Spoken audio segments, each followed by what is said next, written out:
সামতি, তোমার উপর অবধারিত করে নাও দীর্ঘ নীরবতা, দীর্ঘ সময় চুপ করে থাকার বিষয়টা তোমার উপর অবধারিত করে নাও। ফাইন্নাহু মাতরাদাতুন লিশ-শাইতান, কারণ এই কাজের মধ্য দিয়ে শয়তান বিতাড়িত হয়ে যায়। সুবহানাল্লাহ। ওয়া আউনুন লাকা আলা আমরি দীনিক, দীর্ঘ সময় চুপ থাকলে তোমার দিনের প্রতিটা কাজ করার ব্যাপারে আল্লাহ তোমাকে সাহায্য করবেন। আর দীর্ঘ নীরবতার ব্যাপারটা দিনের প্রতিটা কাজ করার ক্ষেত্রে তোমাকে সহযোগিতা করবে। চিন্তা করছেন, শুধু সুবহান রাব্বিয়াল আলা এতটুকু বলে উঠে যাবেন না, কমপক্ষে একটা দুটো দোয়া করেন, একটা দুটো দোয়া করেন সিজদায়, কারণ সিজদায় সবচেয়ে বেশি দোয়া কবুল হয়। আল্লাহ রাসূল সাল্লাল্লাহু আলাইহি ওয়াসাল্লাম বলেছেন, বান্দা সিজদায় আল্লাহর যত কাছে থাকে অন্য কোনো ভাবে বান্দা এত কাছে আসতে পারবে না। এবং এখানে তোমরা বেশি বেশি দোয়া করো, নবী সাল্লাল্লাহু আলাইহি ওয়াসাল্লাম বেশি বেশি দোয়া করতে বলেছেন। দোয়ার জন্য হুজুর ডেকে এত খাওয়ানোর দরকার নাই, নিজে দোয়া করা শেখেন, নিজে দোয়া করা শেখেন। নিজের বাবার জন্য, মায়ের জন্য, আপনার আত্মীয় স্বজনের জন্য, আপনার নিজের জন্য, আপনার স্ত্রী সন্তানের জন্য, সমাজের জন্য, উম্মার জন্য, দেশের জন্য আপনি দোয়া করতে শেখেন। আপনার একটা প্রয়োজন, এই প্রয়োজনটাকে আমি বুঝতে পারবো, ওই আবেগটাকে আমার আসবে। আপনার যেটা প্রয়োজন, আপনার আবেগ আপনার আসবে। আপনার সন্তান অসুস্থ, আমি কি বুঝবো সেই ফিলিংসটা কেমন? আপনি বুঝবেন সেই ফিলিংসটা কেমন। কুলতু, আমি বললাম, জিদনি ইয়া রাসূলুল্লাহ, হে আল্লাহর রাসূল সাল্লাল্লাহু আলাইহি ওয়াসাল্লাম, আমাকে আরো বাড়িয়ে দিন, আরো কিছু বলুন, আরো কিছু ওসিয়ত করুন। ক্বালা, তিনি বললেন, ইয়াকা ওয়া কাসরাতাদ দাহিক, সাবধান থাকবে, বেশি বেশি হাসবে না। ফাইন্নাহু ইউমিতুল কলব, কারণ যারা অধিক পরিমাণে হাসাহাসি করে তাদের কলব মরে যায়, তাদের কলব ওয়ায়াযহাবু বিনূরি ওয়াজহি, এবং চেহারার মধ্যে নূর চলে যায়, চেহারায় কোনো জ্যোতি বা নূর থাকে না। কুলতু জিদনি ইয়া রাসূলুল্লাহ, হে রাসূল সাল্লাল্লাহু আলাইহি ওয়াসাল্লাম, আমাকে আরো বাড়িয়ে দিন, আরো কিছু ওসিয়ত করুন। ক্বালা, এবার তিনি বললেন সাল্লাল্লাহু আলাইহি ওয়াসাল্লাম, কুলিল হাক্কা ওয়া ইন কানা মুররান, সর্বদা সত্য কথা বলবে, সত্যের উপর থাকবে যদিও এটা অন্যের কাছে তিক্ত হয়। সত্য কথা বলবে যদিও এটা তিক্ত শোনায়। কুলতু জিদনি ইয়া রাসূলুল্লাহ, তিনি বলছেন, আমি বললাম, হে আল্লাহর রাসূল, আরো বাড়িয়ে দিন আমাকে। ক্বালা, এবার নবীজি বললেন সাল্লাল্লাহু আলাইহি ওয়াসাল্লাম, লা তাখাফ ফিল্লাহি লাউমাতা লাইম, আল্লাহর পথে কাজ করার ব্যাপারে বা আল্লাহর পথে চলার ক্ষেত্রে, আল্লাহর দ্বীন পালনের ক্ষেত্রে নিন্দুকের নিন্দার পরোয়া করবে না। আল্লাহর ব্যাপারে নিন্দুকের নিন্দার সমালোচনার পরোয়া করবে না। কুলতু জিদনি ইয়া রাসূলুল্লাহ, তিনি বললেন, আমি বললাম যে আরো বাড়িয়ে দিন হে আল্লাহর রাসূল আমার জন্য। নবী করিম সাল্লাল্লাহু আলাইহি ওয়াসাল্লাম বললেন, ক্বাল লিয়াহজুসকা আনিন নাস মা তা'লামু মিন নাফসিক, যখন মানুষের ব্যাপারে তোমার নেগেটিভ কোনো মন্তব্য করতে হয় বা কারো ব্যাপারে যদি নিন্দা করতে চাও, এরকম ইচ্ছা জাগে মনের মধ্যে, তাহলে আগে চিন্তা করবে যে এই দোষটা তোমার মধ্যে আছে কিনা। অর্থাৎ নিজের নফসের খেয়ালটা তুমি আগে বেশি নেবে অন্যের নিন্দা করার আগে। রাওয়াহুল বাইহাকি, হাদিসটা এসেছে বাইহাকি শরীফের মধ্যে ফি শুআবুল ঈমান, এবং মিশকাতুল মাসাদিফের মধ্যে এসেছে হাদিসটা 414 এবং 415 পৃষ্ঠায়। অত্যন্ত চমৎকার একটা হাদিস। আজকে আমরা ইনশাআল্লাহ আযজা ওয়া জাল এই হাদিসের উপরে সামান্য কিছু কথা বলে আমাদের আলোচনা শেষ করব ইনশাআল্লাহ তাআলা। আবু যর রাদিয়াল্লাহু আনহু একজন বিশিষ্ট সাহাবী, আপনারা জানেন, যার ব্যাপারে নবী করিম সাল্লাল্লাহু আলাইহি ওয়াসাল্লাম বলেছিলেন, আবু যর, তুমি খুব নরম মানুষ, তাই কখনো দায়িত্ব চেয়ে নিও না, কারণ তোমার উপরে যদি 2 জন মানুষের দায়িত্ব দেয়া হয়, তোমাকে যেন ছুরিবিহীন জবাই করে দেয়া হলো। আবু যর রাদিয়াল্লাহু আনহু খুব আধ্যাত্মিক নরম মনের মানুষ ছিলেন। তিনি নবী সাল্লাল্লাহু আলাইহি ওয়াসাল্লামকে খাস করে বলছেন, এটা আম ভাবে নয়, আমি যেমন আমভাবে সবার উদ্দেশ্যে কথাগুলো বলছি, এভাবে আমভাবে নবীজি এই কথাটা তাকে বলেননি, বরং খাস ভাবে বলেছেন, পার্সোনাল নসিহত, ইন্ডিভিজুয়ালি বলেছেন। তিনি বলছেন, হে আল্লাহর রাসূল, আমাদের কিছু নসিহত করো, কিছু ওসিয়ত করো। ওসিয়ত কি জিনিস? যেমন কেউ চলে যাওয়ার আগে ওসিয়ত করে, বাবা ইন্তেকাল করছে তার আগে ওসিয়ত করে, মাকে দেখিস, হ্যাঁ বোনদের খোঁজ খবর রাখিস, সন্তানদের ব্যাপারে খোঁজ খবর রাখি, ইত্যাদি। এটা ওসিয়ত করা, মানে যে কথাগুলো আমরা অক্ষরে অক্ষরে পালন করতে চাই, প্রতিশ্রুতি ব্যক্ত করি, এরকম কথা কনভারসেশন। একটু চিন্তা করেন, নবী করিম সাল্লাল্লাহু আলাইহি ওয়াসাল্লাম যদি আপনাকে আমাকে খাস করে কোনো জায়গায় ডেকে নিয়ে কথাটা বলতেন, কেমন হতো? মনে করেন নবী সাল্লাল্লাহু আলাইহি ওয়াসাল্লাম জীবিত আছেন বা আমরা তার সাক্ষাৎ পেয়েছি, আর আমরা কেউ একজন আমাদের মধ্যে গিয়ে থাকে, বললেন, ইয়া রাসূলুল্লাহ, আমাকে কিছু নসিহত করেন, আমাকে খাস করে কিছু ওসিয়ত করেন। তখন এই ওসিয়তগুলো স্পেশাল হবে, এবং আপনি আমি কখনোই চাইবো না জীবন চলে গেলেও এগুলো কোনো একটা আমরা ছেড়ে দিই, তাই না? আবু যর রাদিয়াল্লাহু আনহু এই সুযোগটা নিয়েছেন। নবী সাল্লাল্লাহু আলাইহি ওয়াসাল্লাম বলছেন, প্রথম যে উসিকা বিতাকওয়াল্লাহ, আমি তোমাকে সর্বপ্রথম ওসিয়ত করছি তুমি আল্লাহকে ভয় করবে। তাকওয়া কি জিনিস? নবীজি বলছেন, ফাইন্নাহু আযয়ানু লিআমরিকা কুল্লি, এই তাকওয়াটাই সমস্ত কাজের সৌন্দর্য বর্ধন করবে তোমার জীবনের। তুমি যত কাজ করবে, প্রত্যেকটা কাজ যদি আল্লাহকে ভয় করে করো, প্রত্যেকটা কাজ তোমার জীবনের সৌন্দর্য বর্ধন করবে ইনশাআল্লাহ তাআলা। খুব সংক্ষিপ্ত আকারে বলতে পারি, আল্লাহ রাব্বুল আলামিনের তাওহীদের সাথে কাউকে শরীক না করা, এক কথায় আল্লাহর সাথে শিরক না করার নাম তাকওয়া। ঠিক আছে? আল্লাহ এক, আল্লাহ অদ্বিতীয়, তিনি মহাবিশ্বের স্রষ্টা, আমাদের স্রষ্টা, সৃষ্টিকর্তা, পালনকর্তা, রিজিক দাতা, জীবন মৃত্যুর মালিক, বিধান দাতা। এই প্রত্যেকটা কনসেপ্ট আল্লাহর জন্য খাস করার নাম হচ্ছে তাওহীদ। আর এখানে যদি আমরা কাউকে সমকক্ষ দাঁড় করি তাহলে শিরক হয়ে যাবে। এই শিরকটা তিন ভাবে হয়ে থাকে। মানুষ চিন্তার ক্ষেত্রে শিরক করতে পারে। কেউ যদি মনে করে মহাবিশ্বের কোনো স্রষ্টা নাই তাহলে শিরক করবেন। কেউ যদি মনে করে স্রষ্টা আরো একজন আছে, একাধিক আছে, তাহলে শিরক করবেন। কেউ যদি মনে করে যে আল্লাহ ছাড়া কেউ ইবাদত পাওয়ার যোগ্য, আল্লাহ ছাড়া অন্য কাউকে সেজদা করা যায়, নাউযুবিল্লাহ, আল্লাহ ছাড়া কেউ প্রয়োজন পূরণ করতে পারে, কেউ সন্তান দিতে পারে, কেউ কল্যাণ করতে পারে, কেউ অকল্যাণ করতে পারে ইত্যাদি, আল্লাহ ছাড়া কেউ বিধান দেওয়ার মালিক, এরকম কনসেপ্ট যার মনের মধ্যে আছে, এটা হচ্ছে আকীদাগত শিরক বা চিন্তাগত শিরক। আমি কি বোঝাতে পারছি? 2 নম্বর, কাজের শিরক। যেমন কেউ যদি আল্লাহকে সিজদা না করে অন্য কাউকে সিজদা করে, কর্মগত শিরক করেছে। আল্লাহ পাকের হালালকে কেউ যদি হারাম করে নেয়, কর্মগত শিরক করেছে। আল্লাহ পাকের হারামকে কেউ হালাল করে নেয়, কর্মগত শিরক করেছে। আল্লাহর কাছে দোয়া না করে মৃত মানুষের কাছে দোয়া করে শিরক করেছে। এগুলো কাজ করতে গিয়ে শিরক করেছে। ইভেন আল্লাহর নামে কসম না করে অন্য কারো নামে কসম করলেও শিরক হয়ে যায়।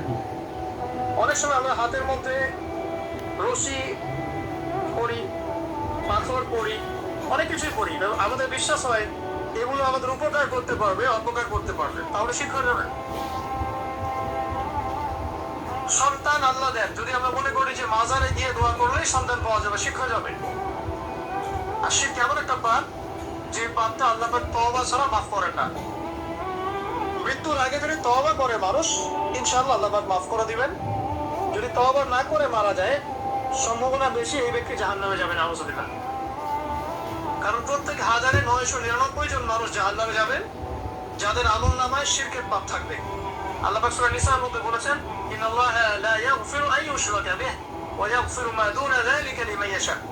আল্লাহ পাক শিরকের গুনাহ ব্যতীত যে কোনো গুনাহ যাকে ইচ্ছা মাফ করতে পারেন, যে কোনো গুনাহ।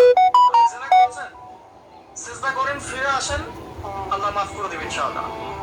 আপনি সুদ খেয়েছেন দীর্ঘদিন, সুদ থেকে ফিরে আসেন, দীর্ঘদিন মায়ের সাথে জিনা করেছেন সুখের মধ্য দিয়ে, তওবা করে ফিরে আসেন, আল্লাহ এখনই মাফ করে দিবেন ইনশাআল্লাহ। আপনি খুন করেছেন মানুষকে, যদি আপনি চিন্তা করেন যে আমার এটা অপরাধ হয়েছে, তবে আপনি তওবা করে খালেস হয়ে ফিরে আসেন, আল্লাহ মাফ করে দিবেন ইনশাআল্লাহ। ব্যভিচার করেছেন, বিবাহিত হওয়ার পরেও জিনা করেছেন, এই ব্যক্তির কিন্তু পৃথিবীতে বাঁচার আসলে কোনো অধিকার নাই। তারপরেও যদি সে গোপনে তওবা করে ফিরে আসে রাতের অন্ধকারে, আল্লাহ চাইলে মাফ করে দিবেন ইনশাআল্লাহ। যে কোনো পার আল্লাহ পাক যাকে ইচ্ছা মাফ করতে পারেন, শিরক ছাড়া। শিরিক যদি তওবা না করে মারা যায়, বেশিরভাগ সম্ভাবনা হচ্ছে সে জাহান্নামে যাবে। আরেকটা ডেঞ্জারাস বিষয় হচ্ছে, শিরিক করে মারা গেলে কবরে মান রব্বুক উত্তর দিতে পারবে না। যারা মান রব্বুকে উত্তর দিতে পারবে, নিঃসন্দেহে তারা কখনো শিরিক করে নাই, আল্লাহ পাকের তাওহীদের উপরে ছিল।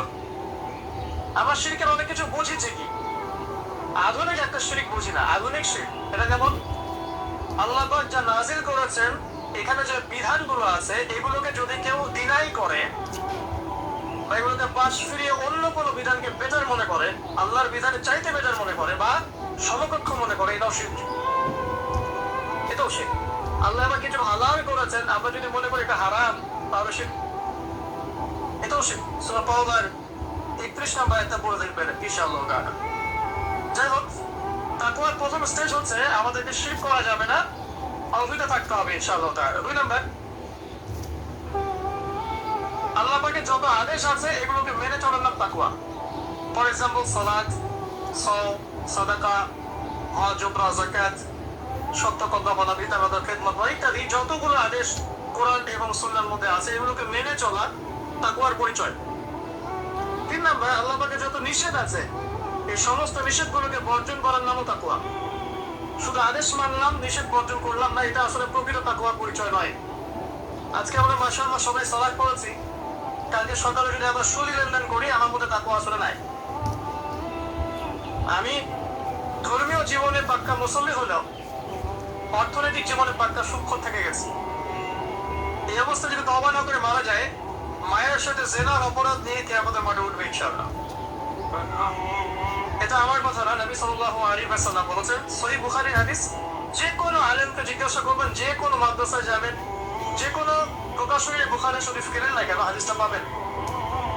যে ব্যক্তি 1 দিরহাম সুদ খেলো, সে যেন 36 বার জেনা করলো। আপনি যদি জানেন যে আপনার ক্লোজ কোনো ফ্রেন্ড বা আত্মীয় বা হুয়েভার হি ইজ, সে জেনা করে বেড়ায়, মেয়েদের সাথে, একাধিক মেয়ের সাথে তার সম্পর্ক আছে, ইললিগাল রিলেশনশিপ, আপনি নিশ্চয়ই তার দিকে সম্মানের দৃষ্টিতে তাকাবেন। আর আখিরুজ জামান এমন একটা যুগ যেখানে সুদ থেকে বাঁচা সো ভেরি ডিফিকাল্ট। এখানে হাজারে খুব কম মানুষই সুদ থেকে বাঁচতে পারবে। যারা বেঁচে থাকবে তাদের গায়েও সুদের ছিটা ফোটা এসে লাগবেই লাগবে, কারণ পুরো বিশ্বের ইকোনমিক সিস্টেমটাই সুদ ভিত্তিক। এটা পরিপূর্ণরূপে ইসলামিক ধাঁচে সাজানো এখন সম্ভব বলে মনে হচ্ছে না। আমরা চেষ্টা করতে পারি। সবক কখন হবে? যখন শেকড় উপরে আসবে। আর শেকড় কখন উপরে হবে? যখন মালহামা হবে। আর মালহামা কখন হবে? যখন মদিনার গুরুত্ব কমে যাবে এবং জেরুজালেমের গুরুত্ব বেড়ে যাবে। আর যখন মাহদী আসবেন, ঈসা ইবনে মারইয়াম আসবেন, তখন পৃথিবীতে ইনশাআল্লাহ আযজা ওয়া জাল ইসলাম ব্যতীত কিছুই বাকি থাকবে না। তখন ইনশাআল্লাহ তাআলা উপরের লেভেল থেকে সুদ বলতে কিছু থাকবে না ইনশাআল্লাহ। তবে এখন কি করবেন? ফাত্তাকুল্লাহা মাসতাতা'তুম। এখন এতটুকু করবেন, ফাত্তাকুল্লাহা মাসতাতা'তুম। তোমরা সাধ্যমতো আল্লাহকে ভয় করো। আপনার সাধ্য যতটুকু পড়ায় এতটুকু আপনি দূরে থাকবেন। পারো তো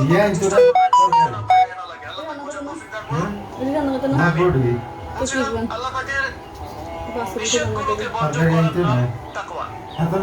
নামাজ পড়ছি, রোজা রাখছি, যাকাত দিচ্ছি না, এদিকে সুদ খাচ্ছি, হারাম রিলেশনশিপে আছি, বা পরকীয়ায় লিপ্ত আছি, বা মানুষের সম্পদের অধিকার দিচ্ছি না, ব্যবসা করছি। আর ব্যবসা যারা করি আমরা বেশিরভাগই মিথ্যা কথা বলি। আমরা ব্যবসা যারা করি ম্যাক্সিমাম মিথ্যা কথা বলি, মিথ্যা কসম করি। এবং আমাদের এই মিথ্যা কসম আর প্রতারণার কারণে জালেম শাসকের শাসন চাপিয়ে দেওয়া হয় আল্লাহর পক্ষ থেকে। এটা হাদিস এসেছে। যখন ব্যবসায়ীরা প্রতারণা করবে, মিথ্যা কসম করে পণ্য বিক্রি করবে এবং মাপে কম দিবে, সিন্ডিকেট করবে, তখন আল্লাহর পক্ষ থেকে 2টা আযাব আসে। এক, জালেম পরশক্তিকে চাপিয়ে দেওয়া হয় যারা এদের উপর জুলুম করবে। 2, সমাজের মধ্যে দুর্ভিক্ষ নেমে আসে।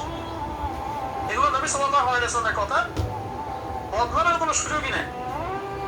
আজ হোক আর কাল হোক এগুলো ফলে যাবে ইনশাআল্লাহ, কারণ যদি না আমরা আমাদের জায়গা থেকে সরে আসি। তো যারা আমরা ব্যবসা করছি অনেকে মিথ্যা কথা বলে ম্যাক্সিমাম, এবং মনে করি যে ব্যবসায় এগুলো মিথ্যা বলা জায়েজ, এটা ব্যবসার অংশ মনে করি আমরা। সৎ ব্যবসায়ী কিয়ামতের দিন নবীগণের সাথে থাকবেন। যারা সৎ ব্যবসায়ী তারা কিয়ামতের মাঠে নবীগণের সাথে হাসর করবেন।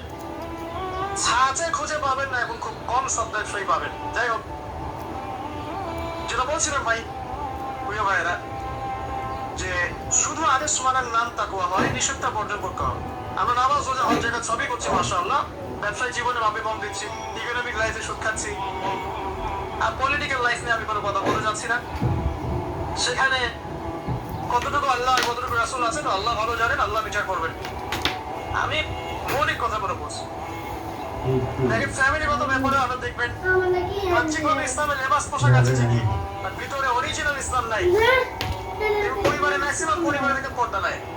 নামাজে ব্যক্তির অপব্যবহার, আর নামাজে চিন্তা হলে আপনাকে ফজরের জামাতে আসতে হবে। নামাজে চিন্তা হলে আপনাকে ফজরের জামাতে আসতে হবে। এই মসজিদে আজকে ফজরে আসবেন, দেখবেন এই যে মুসল্লি যারা বসে আছেন তাদের 50% নাই। আমরা পার্সিয়ান ইসলাম ফলো করছি, কিছু মানছি কিছু মানছি না। আল্লাহ বলছেন এটা না, পরিপূর্ণরূপে ইসলামে প্রবেশ করো এবং এটার নাম তাকওয়া। আমি তোমাকে আল্লাহর তাকওয়া, আল্লাহকে ভয় করার ওসিয়ত করছি, খাস করে অনুরোধ করছি, ওসিয়ত করছি। আদেশ মানার নাম যেমন তাকওয়া, নিষেধ বর্জনের নাম তাকওয়া। শুধু আদেশ মানলেই হবে না, নিষেধগুলো বর্জন করার চেষ্টা করতে হবে। আমরা এই জায়গাটাতে সমস্যায় ভুগছি। আদেশ আমরা অনেকেই পালন করতে পারি, আলহামদুলিল্লাহ, নামাজ পড়তে পারি, রোজা রাখতে পারি, অনেকে যাকাত দেই, মাশাআল্লাহ, সাদাকা করি, দান সাদাকা করি, ইসলামের প্রতি ভালোবাসা আছে, আল্লাহ এবং তার রাসূলকে মহব্বত করি, কিন্তু হারাম রিলেশনশিপ ছাড়তে পারছেন না। দেখবেন অ্যাফেয়ার ছাড়তে পারছেন না, ফ্রি মিক্সিং ছাড়তে পারছেন না, রিবা ছাড়তে পারছেন না, আপনাদের পরকীয়া ছাড়তে পারছেন না, হয়তো যে অন্য অপসংস্কৃতি ছাড়তে পারছেন না। খেয়াল করে দেখেন, স্মোকিং ছাড়তে পারছেন না, মাদক দ্রব্য সেবন ছাড়তে পারছেন না, বাট আপনি ইসলামকে ভালোবাসেন, আল্লাহকে ভালোবাসেন, রাসূলকে ভালোবাসেন। এইটাই মূল সমস্যা আমাদের এখানে। আমি ফিল করি আল্লাহ তাআলা আমাদের সবাইকে আদেশ মানার সাথে সাথে নিষেধ বর্জন করার তৌফিক দান করুন, আমিন। চার, আল্লাহ রাব্বুল আলামিনকে হাজির এবং নাজির জানার নাম তাকওয়া। হাজির নাজির কেমন? যে আমার জীবনের প্রতিটা স্টেপ আল্লাহ পাক দেখছেন এবং শুনছেন। আল্লাহ পাক আরশে আজিম থেকেই আমাকে দেখছেন, আমাকে শুনছেন প্রতিটা মুহূর্তে, এখন, আজ, কাল, আগামী, অতীত, বর্তমান, ভবিষ্যৎ, সব সময় আল্লাহ আমাকে দেখছেন, শুনছেন। প্রত্যেকটা মুহূর্তে এই কথা যার মাথায় থাকবে তার পাপ করার প্রবণতা কম হবে ইনশাআল্লাহ। পাপ করলেও সে তওবা করে আল্লাহর কাছে ফিরে আসবে ইনশাআল্লাহ। যদি তার দ্বারা কোনো পাপ হয়েও যায়, আপনি দেখবেন তাকওয়াই তাকে আবার ফিরিয়ে নিয়ে আসবে, সে আল্লাহর কাছে ফিরে আসবে ইনশাআল্লাহ। আল্লাহ পাকে হাজির এবং নাজির জানা, এর আরেকটা নাম আছে, সেটা হলো ইহসান। কি নাম? হাদিসে জিবরিল নামে একটা হাদিস আছে, সহিহ বুখারী, সহিহ মুসলিমের 9 নম্বর হাদিস, আর মিশকাতুল মাসাদির 2 নম্বর হাদিস। ইহসান কি? জিবরাইল আলাইহিস সালাম নবী সাল্লাল্লাহু আলাইহি ওয়াসাল্লাম জিজ্ঞাসা করেছিলেন, তিনি বলছেন, আনতা আবুদুল্লাহ কাআন্নাকা তারা ফাইন লাম তাকুন তারাহু ফাইন্নাহু ইয়ারাক। তুমি এমন ভাবে আল্লাহর ইবাদত করবে যেন তুমি আল্লাহকে দেখছো। ওয়াইন লাম তাকুন তারাহু ফাইন্নাহু ইয়ারাক, এবং তুমি যদি আল্লাহকে দেখতে না পাও, তুমি সবসময় মনে রাখবে আল্লাহ পাক তোমাকে দেখছেন। এই কনসেপ্টটার নাম হচ্ছে ইহসান, যেটা আমাকে তাকওয়া দিবে ইনশাআল্লাহ। ইহসান থাকে আমাদের মধ্যে। নামাজ পড়ছি, দেখবেন আমাদের মনোযোগ বেশিরভাগই ইংরেজি থাকে না, আল্লাহ ভালো জানেন। আমি আপনাদের পার্সোনাল ব্যাপারে ইন্টারফেয়ার করতে চাচ্ছি না, বাট আমার মনে হয় বেশিরভাগ মানুষই থাকে না, কারণ বেশিরভাগ মানুষই তো নামাজে যা পড়ছি তার অর্থ জানি না। যখন আপনার সন্তান অসুস্থ হয়েছিল, আপনি হাত উঁচু করে আল্লাহর কাছে কান্নাকাটি করেছেন, তখন আপনার চোখ দিয়ে পানি পড়েছে, কারণ আপনি যা চেয়েছেন ফিল করে বলেছেন আল্লাহর কাছে, আপনার চোখ দিয়ে পানি পড়েছে। কতদিন আপনি নামাজের সিজদায় কাঁদতে পেরেছেন? আমি কাঁদতে পেরেছি, ভাবতে হবে। কাঁদতে না পারার কারণ কি? কারণ হচ্ছে আমি নামাজে যা পড়ি তার কিছুই বুঝি না। আমার কাছে নামাজ একটা ফিজিক্যাল এক্সারসাইজের মতো হয়ে গেছে। সরি ফর মাই ল্যাঙ্গুয়েজ, আমি কোনো কিছু অবমাননা করতে পারছি না, অনেক ব্যাপারটা এরকমই হয়ে গেছে। কারণ বাহ্যিকতা নিয়ে আমরা বেশি ব্যস্ত। হাত কোথায় বাঁধতে হবে? নাভির নিচে না বুকে?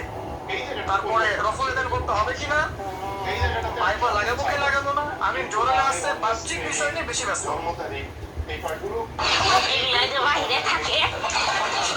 নিয়ে আসুন। আশা করি আপনারা সবাই অনেক ভালো আছেন। প্রথমে আপনাদেরকে আন্তরিক ধন্যবাদ আমাদের এই ভিডিওতে আসার জন্য। আমার আজকের শুরুটা করতে হবে এখান থেকে আপনি যে পাসপোর্ট দিয়ে দক্ষিণ কোরিয়া যাওয়ার জন্য যে আজকে ঈশার নামাজ যখন হয়ে যাবে, মেয়াদ পার হয়ে গেছে। এবার আপনি নতুন ঈশার করে নামাজ একটা এখানে হয় হয়তো বা 9টায় এখন আপনার কাজ বা সোয়া 9টায়, প্রত্যেকটা মসজিদে এভাবেই হচ্ছে। করার জন্য 9টায় হোক আর সোয়া 9টাতেই হোক, আমরা ঈশার নামাজ জামাতে পড়ার চেষ্টা করবো ইনশাআল্লাহ তাআলা। সেটা আপনি বরিশালকে জামাতে নামাজ পড়ার পরে বাসায় গিয়ে খাওয়া দাওয়া করেই আমার এই ভিডিওর মাধ্যমে ঘুমিয়ে পড়তে চেষ্টা হবে। করব। তার আগে কিছু আজকে থেকে আমাদের ট্রেনিং শুরু। ঠিক আছে? কিভাবে আমি আমার জীবনের পুরো বিষয়টাকে ইবাদত হিসেবে কাটাবো, এটা ট্রেনিং শুরু হবে এখান থেকে, ঈশার নামাজের পর থেকে। এই জায়গায় যদি আমরা ভুল করি, একটা হলো ব্যাংক অ্যাকাউন্ট আর একটা হলো পাসপোর্টের মেয়াদ। এই জায়গায় যদি আমরা ভুল করি, ক্ষেত্রে কিন্তু অনেক ধরনের এই বিষয়টা সত্য করে আঁকড়ে ধরতে ব্যর্থ হই, পাসপোর্টের মেয়াদ কতদিন তাহলে বাকি সব কাজগুলো ভেস্তে যাবে। অনেক ধরনের এটা ভালো করে মাথায় রাখবেন। প্রথম কাজ কি? ঈশার নামাজের পরে কি করবেন? এই ভিডিওতে ঘুমিয়ে যাবে। ঠিক আছে? আমার আজকে এবার ঈশার নামাজের পরে যদি খাবার খান, তারপরে কিছুক্ষণ পড়াশোনা করে হাঁটাহাঁটি করে ঘুমাবেন, কারণ খাবার খাওয়ার সাথে সাথেই বিছানায় যাওয়া উচিত নয়। আর যদি ঈশার নামাজের আগেই রাতের খাবার খেতে পারে, তার সঙ্গে এটাই শূন্য সম্মত। ঈশার নামাজের আগেই রাতের খাবার খেয়ে ফেলা, মাগরিব থেকে এশার মধ্যেই রাতের খাবার খেয়ে ফেলা, তারপরে মসজিদে এসে নামাজ পড়ে বাসায় গিয়ে ঘুমানো, এটা সবচেয়ে বেস্ট। এখন ঘুমানোর আগে কি করবেন? ঘুমানোর আগে আপনি প্রথমত পড়বেন আয়াতুল কুরসি। আয়াতুল কুরসি কোনটা? আল্লাহু লা ইলাহা ইল্লা হুয়াল হাইয়ুল কাইয়্যুম লা তা'খুযুহু সিনাতুন ওয়া লা নাওম, এখান থেকে লাহু মা ফিস সামাওয়াতি ওয়া মা ফিল আরদি মান যাল্লাযী ইয়াশফা'ু 'ইনদাহু ইল্লা বিইذনিহি ইয়া'লামু মা বাইনা আইদিহিম ওয়া মা খালফাহুম ওয়া লা ইউহিতুনা বিশাইইন মিন 'ইলমিহি ইল্লা বিমা শা'a ওয়াসি'a কুরসিয়্যুহু সামাওয়াতি ওয়াল আরদ ওয়া লা ইয়াউদুহু হিফযুহুমা ওয়া হুয়াল 'আলিয়্যুল 'আযীম। সূরা বাকারার আয়াত নাম্বার 255। সূরা বাকারার আয়াত নাম্বার 255 হচ্ছে আয়াতুল কুরসি। ঘুমানোর আগে আয়াতুল কুরসি পড়বেন বিছানায়। তারপরে সূরা বাকারার শেষের 3টা আয়াত পড়বেন। সূরা বাকারার শেষের 3টা আয়াত, লিল্লাহি মা ফিস সামাওয়াতি ওয়া মা ফিল আরদ, এখান থেকে শুরু করে ফানসুরনা আলা কওমিল কাফিরিন পর্যন্ত এই শেষের 3টা আয়াত অবশ্যই পড়বেন। ঘুমানোর আগে যে ব্যক্তি আয়াতুল কুরসি পড়বে, আল্লাহর পক্ষ থেকে একজন ফেরেশতা তার কাছে থাকবে সারা রাত। এই ফেরেশতা ওই ব্যক্তিকে পাহারা দেবে ইনশাআল্লাহ। কোনো বিপদ আপদ তাকে স্পর্শ করবে না ইনশাআল্লাহ তাআলা। তাদের বেলা অনেক বিপদ হতে পারে, চুরি হতে পারে, ডাকাতি হতে পারে, তারপরে আপনার দুষ্ট জিন শয়তান উৎপাত করতে পারে, এছাড়া আপনার জাদুবিদ্যার কাজ হয় রাত্রেবেলা, মানুষের উপর করতে পারে, পুকুরি ডালান করতে পারে, ক্ষতিকর প্রাণী আপনাকে কামড় দিতে পারে, অনেক কিছু হতে পারে। আপনি তো ঘুমের মধ্যে আছেন, আপনি জানেন না কি হচ্ছে। আমাদের আয়াতুল কুরসি পড়বেন, ইনশাআল্লাহ আল্লাহ পাক আপনাকে হেফাজত করবে ইনশাআল্লাহ। আর সূরা বাকারার শেষের 3টা আয়াত কেন পড়বেন? কারণ নবী সাল্লাল্লাহু আলাইহি ওয়াসাল্লাম বলেছেন, রাতের বেলা সূরা বাকারার 3টা আয়াত যে ব্যক্তি পড়বে, সারা রাত যদি আপনি নফল নামাজ পড়তেন, যে নেকি হতো, এই 3 আয়াত পড়ার মাধ্যমে সেই নেকি হয়ে যাবে। ঠিক আছে? সারা রাত ধরে নফল নামাজ পড়া কি কষ্টকর না? এটা সবচেয়ে সহজ হচ্ছে আপনার সূরা বাকারার শেষের 3টা আয়াত পড়বেন, ঘুমিয়ে যাবেন ইনশাআল্লাহ। সারা রাতের নেকি আপনার আমলে লেখা হবে। এই শুধু বললেই হবে না আর শুনলেই হবে না, আমল করতে হবে কবে থেকে? ইনশাআল্লাহ আজকে থেকে। আল্লাহ পাক সবাইকে আমল করার তৌফিক দান করুন, আমিন। এরপর কি করবেন? এরপর 3 গুণ করবেন। কয় গুণ? 3 গুণ। কোনটাকে 3 গুণ বলে? বিসমিল্লাহির রহমানির রহিম, কুল হুয়াল্লাহু আহাদ, এটা একটা। কুল আউযু বিরাব্বিল ফালাক, এটা একটা। কুল আউযু বিরাব্বিন নাস, এটা একটা। এই 3টা সূরা কার মুখস্থ নাই? এমন কেউ কি আছে যে 3টা সূরা মুখস্থ নাই? আছে? যদি থাকে তার গলায় ধরে দেওয়া উচিত। যদি এমন কেউ থেকে থাকে মুসলিম সমাজে যার এই 3 গুণ মুখস্থ নাই, তার গলায় ধরে দেওয়া উচিত। লজ্জায় আত্মহত্যা করতে উৎসাহিত করছে না। ও যে পরীক্ষার রেজাল্ট খারাপ হলে আত্মহত্যা করে না, দেখেন না? তারও আগে তো কোনো লকডাউন উচিত ছিল এই জন্য যে তুমি 3 ফুলই পড়তে পারো না। মুসলিম সমাজে বড় হয়ে মুসলিম পরিবারে জন্মগ্রহণ করে 3 ফুল যে পড়তে পারে না, তার কি দরকার আছে বেঁচে থাকার? কি কোন মুখ নিয়ে আল্লাহর সামনে দাঁড়াবেন? কোন মুখ নিয়ে নবী সাল্লাল্লাহু আলাইহি ওয়াসাল্লামের সামনে যাবে? ইয়া রাসূলুল্লাহ, আপনার উপরে পুরো 30 পারা করে নাযিল হয়েছিল, আমি 3 ফুলই মুখস্থ করতে পারি নাই, আমার জন্য সুপারিশ করেন। এই কথা কোন মুখ নিয়ে বলতে যাবে? তাহলে কোরআন একটা কিতাব, আলহামদুলিল্লাহ।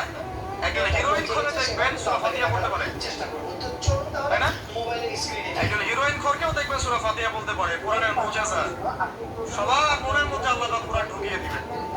তবে চেষ্টা থাকতে হবে না, চেষ্টা করতে হবে। বাচ্চাদেরকে শেখান, বাচ্চাদেরকে লাড়া লাফা না শিখিয়ে বাচ্চাদেরকে ভালো কিছু শেখান।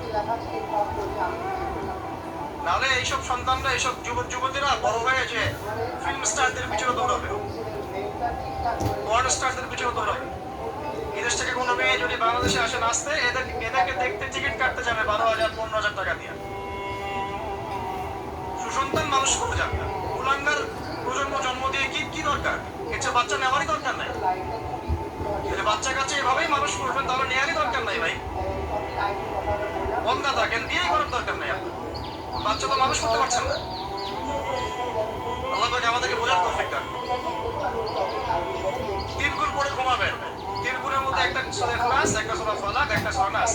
কি হবে এটা পড়লে? নবী সাল্লাল্লাহু আলাইহি ওয়াসাল্লাম বলেন দৃশ্য ও অদৃশ্য, মানে যা দেখা যায়, যা দেখা যায় না, এই দৃশ্য অদৃশ্যের জগতের কোনো ক্ষতি তাকে স্পর্শ করবে না। প্রোটেকশন, আল্লাহর পক্ষ থেকে প্রোটেকশন। আর এটা যখন রাতে পড়বেন তখন এভাবে পড়বেন। একবার সূরা ইখলাস, কুল আল্লাহু আহাদ, তারপর সূরা ফালাক, কুল আউযু বিরাব্বিল ফালাক, তারপর সূরা নাস, কুল আউযু বিরাব্বিন নাস করে দুই হাত একত্রিত করে দিবেন। দিয়ে মাথা থেকে নিয়ে এভাবে, পুরো মাথা থেকে নিয়ে পুরো বডি এভাবে মাসাজ করবেন, এভাবে। ঠিক আছে?